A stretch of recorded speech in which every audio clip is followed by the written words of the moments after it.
Hey there, welcome back to the channel. Today we have an interesting problem to tackle.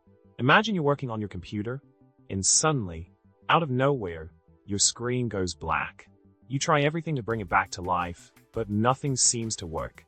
The problem seems to be related to the graphics card, leaving you in a bit of a pickle. So, what could be causing this frustrating issue, and how can you solve it? Let's dive in and find out.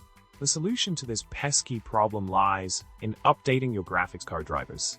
By ensuring that you have the latest drivers installed, you can potentially resolve any compatibility issues that may be causing your screen to go black.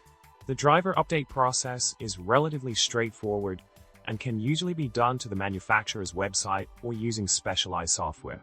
Once you've updated the drivers, restart your computer, and hopefully, your screen will light up again, solving the problem once and for all. Now, you might be wondering, why are graphics card drivers so important? Well, these drivers act as a bridge between your operating system and the graphics hardware, ensuring that everything runs smoothly. Outdated drivers can lead to performance issues, stability problems, and in our case, even a black screen. So, making sure your drivers are up to date is crucial for a seamless computing experience.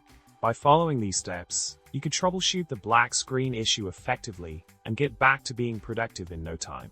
In summary, encountering a black screen on your computer can be a real headache, but with the right solution at hand, you can overcome it with ease.